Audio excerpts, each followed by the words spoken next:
मेरा नाम है दीपक और स्वागत है आप सभी का मेरे YouTube चैनल में।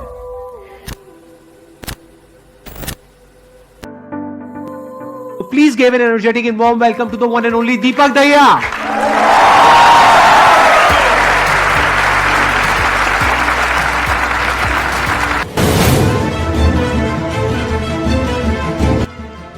दीपक का जन्म 5 नवंबर 2002 में हुआ।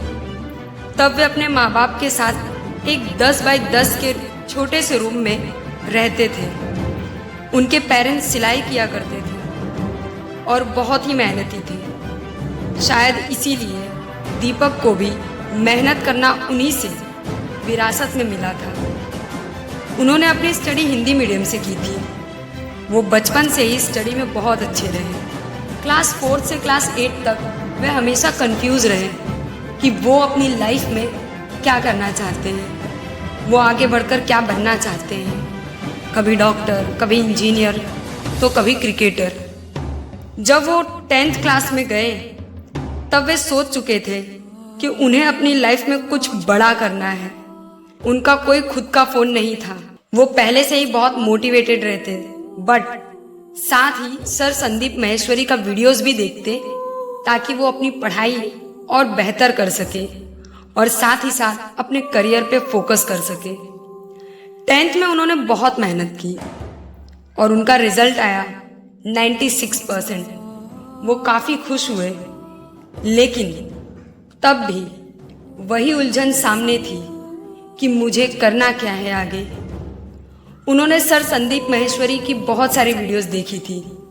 उन्हीं वीडियोस में सर संदीप माहेश्वरी ने एक बहुत ही गहरी लाइन कही थी कि अगर कुछ करना है तो कुछ बड़ा क्यों ना करें। सपना देखना ही है तो बड़ा सपना क्यों ना देखें। इस बात से दीपक बहुत मोटिवेट हुए और ओवर मोटिवेशन में उन्होंने दुनिया की सबसे कठिन एग्ज़ाम यूपीएससी की तैयारी करने का सोचा। लेकिन यह केवल ओवर मोटिवेशन में ही सोचा हुआ एक सपना था। ये उनके दिल की आवाज़ नहीं थी। उन्हें रियलाइज़ हुआ कि यूपीएससी उनके लिए नहीं बनी है। उन्हें बहुत पहले से एक नॉलेज थी कि यूट्यूब पर वीडियोस बना के व्यूज़ से पैसे अर्न किए जा सकते हैं। 11th की हाफ ईयरली एग्ज़ाम्स ख़त्म होने के बाद उन्होंने वीडियोस बनाना स्टार्ट किया। 11 दिसंबर 2018 को उन्होंने अपना पहला वीडियो अपलोड किया। शुरुआत में उन्होंने मैथ्स के सम सॉल्व करने के कुछ ट्रिक्स पर वीडियोस बनाए, लेकिन कोई पॉजिटिव व्यूज़ नहीं मिले। बस वही व्यूज़ होते जो उन्होंने खुद लिंक शेयर करके गेन किए थे। चीज़ें निगेटिव होने लगी। तब उन्होंने सोचा कि मुझे एक माइक खरीदना चाहिए और उन्होंने माइक खरीदने के लिए अपने कुछ दोस्तों से और अपनी सेविंग्स से पैसे जुटाकर 200 रुपये का माइक खरीदा, क्योंकि उस समय उनके पास माइक खरीदने के भी पैसे नहीं थे। उन्होंने धीरे धीरे यूट्यूब के क्राइटेरिया को समझा और जाना कि 1K सब्सक्राइबर और 4000 आवर्स वॉच टाइम कंप्लीट होने के बाद ही अर्निंग स्टार्ट हो सकती है। वे बहुत उदास हुए ये जानकर कि उनकी एज 16 थी और अर्निंग के लिए एज 18 होनी चाहिए, क्योंकि गूगल एडसेंस बनाने के लिए ये एज इनफ नहीं थी। वे पूरी तरह से टूट गए दोस्तों कि अब वे अर्न कैसे करेंगे, क्योंकि घर वालों को तो पैसे चाहिए थे। फिर भी उन्होंने हिम्मत नहीं छोड़ी। हौसला बुलंद करते हुए उन्होंने सोचा कि कोई बात नहीं, अगर पैसे नहीं भी आए तो भी मैं काम यूट्यूब पर ही करूँगा। इसी से साबित होता है कि वे अपने सपने को पूरा करने में बहुत बिलीव रखते थे, ना कि पैसे कमाने में। उनके पास कोई सपोर्ट नहीं था, फ़ोन नहीं था, महंगा सेटअप नहीं था, कोई अलग से बैकग्राउंड नहीं था तो बस सिर्फ एक टूटा फ़ोन जो धीरे धीरे जवाब दे रहा था। दिसंबर 2018 बीत चुका था। जनवरी 2019 में उन्होंने सेल्फ इम्प्रूवमेंट पर वीडियोस बनाना शुरू किया। तब उनके पास 50 सब्सक्राइबर थे, जो कि ऑर्गेनिक बिल्कुल नहीं थे। उन्होंने खुद ही लोगों से सब्सक्राइब करवाए थे, क्योंकि उस समय यूट्यूब पे काम करना सिर्फ फ़ोन देखने जैसा एक बहाना ही था। और यहाँ तक कि उनके दोस्तों में भी ऐसे बहुत सारे लोग थे जो उनका मजाक बनाते थे।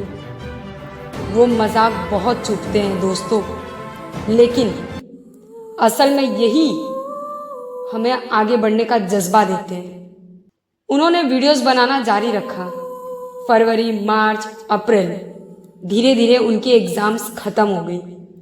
फिर उन्होंने अपने पूरे 2 महीने छुट्टी के केवल बेहतरीन वीडियोस बनाने में और एडिटिंग में निकाला। वो पूरे 2 महीनों का वो बहुत बेसब्री से इंतज़ार कर रहे थे कि कब उनकी एग्ज़ाम्स ख़त्म हो और वो अपना सारा समय वीडियोस बनाने में और यूट्यूब पर दे सके। अप्रैल महीने में उनके वीडियोस पर व्यूज़ आने लग गए थे, 100, 200, कभी 300। और मई के मंथ में उन्होंने एक वीडियो तैयार किया जिसे बनाने में कुल 5 दिन लगे। उन्होंने एडिटिंग भी बहुत अच्छी की, लेकिन वो बुरी तरह फंस गए जब वीडियोस को गैलरी में एक्सपोर्ट करना था। उन्होंने बार बार कोशिश की वीडियो को एक्सपोर्ट करने की, लेकिन उनका फ़ोन सपोर्ट नहीं कर रहा था। आखिर में उन्होंने वीडियो की क्वालिटी कम की और तब वो वीडियो एक्सपोर्ट हुआ उनकी गैलरी में। दीपक की उस वीडियो पर बाकी वीडियोस की तुलना में बहुत कम व्यूज़ आए। उन्हें ये बात तो समझ आ गई थी कि अब उनका फ़ोन उस लेवल का परफॉर्मेंस नहीं दे सकता। वो बहुत उदास हुए। इतनी कड़ी मेहनत के बाद भी ग्रोथ नहीं हो रहा था। वे अंदर से धीरे धीरे टूट रहे थे। कोई रास्ता नज़र नहीं आ रहा था, क्योंकि उन्हें वो फ़ोन भी बहुत मुश्किल से मिला था, वरना उनके पेरेंट्स उस फ़ोन को भी बेचने वाले थे। तो किसी नए फ़ोन को खरीदने का तो सवाल ही नहीं उठता। फिर भी उन्होंने हिम्मत नहीं छोड़ी। रोज़ एक छोटे से कमरे में, जहाँ पंखा भी नहीं हुआ करता था, गर्मी की तपती धूप में वो वहाँ पे वीडियोस रिकॉर्ड करते और वहीं पे वो एडिट भी करते। उन्हें तब उस गर्मी से फ़र्क नहीं पड़ रहा था। जिद थी तो बस एक चीज़ की, और वो जिद थी आगे बढ़ने की। मई के एंड में एक नया सवेरा आया। जब उन्होंने अपनी वीडियो अपलोड की तो पहले ही दिन 500 व्यूज़ आए। वो खुशी से पागल हो गए, क्योंकि उसके पहले ऐसा कभी नहीं हुआ था। 7 जून 2019 उनके 500 सब्सक्राइबर कंप्लीट हो गए। ठीक 8 दिन बाद 16 जून 2019 को उनके 1K सब्सक्राइबर कंप्लीट हो गए। उनकी आंखों में खुशी के आंसू थे। उन्होंने वो 1K सब्सक्राइबर पाने के लिए बहुत मेहनत की थी, जी जान लगा दी थी। शायद इतनी खुशी उन्हें बाद में भी न मिलती उनके 10K, 20K या 50K सब्सक्राइबर होने के बाद भी। शायद इसी पल का उनको इंतज़ार था। उनके स्कूल और ट्यूशन स्टार्ट हो गए। लोगों की नज़र में तो वो सक्सेस नहीं हुए थे, लेकिन उन 2 महीनों में उन्होंने जो खुद से वादा किया था वो सक्सेसफुल हो चुके थे।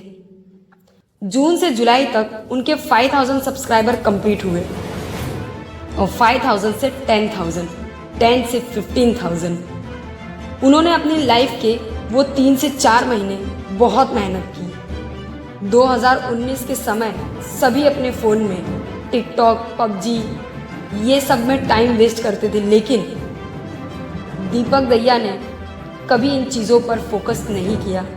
उनका लक्ष्य था बस आगे बढ़ना। वो डेली सुबह 4 या 5 बजे अपनी वीडियो रिकॉर्ड करते, क्योंकि उसी समय उनके आसपास और घर में शोरगुल नहीं हुआ करता।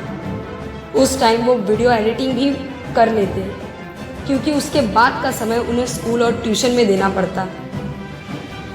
दोस्तों, क्या आपने अपनी लाइफ में इतना स्ट्रगल किया है? किसी चीज़ को पाने के लिए सिर्फ मेहनत ही नहीं, जिद होनी चाहिए। जैसे जैसे उनके व्यूज बढ़ रहे थे उनके लिए डेज मुश्किल हो रहे थे। पेरेंट्स के प्रेशर, टीचर्स के टॉन्ट, स्कूल, ट्यूशन, दोस्तों का मजाक उड़ाना, ये सारी चीजें बढ़ती जा रही थी। अगस्त के महीने में उनकी मेंटल हेल्थ बहुत बुरी हो चुकी थी। सब जगह से बस उन्हें ताने, निगेटिविटी, यही सारी चीजें मिल रही थी। हर कोई बस उन्हें सुना रहा था। उन्होंने अपनी लाइफ में ऐसी परिस्थिति कभी नहीं देखी थी। वो बहुत ज़्यादा फ्रस्ट्रेट हो गए थे, इतने कि वो तो कभी कभी अपनी स्कूल स्किप कर देते, क्योंकि स्कूल में उनके दोस्त या तो कभी कोई टीचर कुछ न कुछ ऐसी बातें करते कि उनको बिल्कुल अच्छा नहीं लगता, उनका मजाक बना के रख दिए थे। हर जगह से उन्हें सिर्फ हार ही मिल रही थी। एक टाइम पे तो ऐसा आया कि उनके आंखों से आंसू आ रहे थे। उन्होंने रो दिया कि मैं अपनी लाइफ में कुछ कर भी पाऊंगा या नहीं, क्योंकि 12th में तो उन्होंने बहुत बड़ा रिस्क लिया था।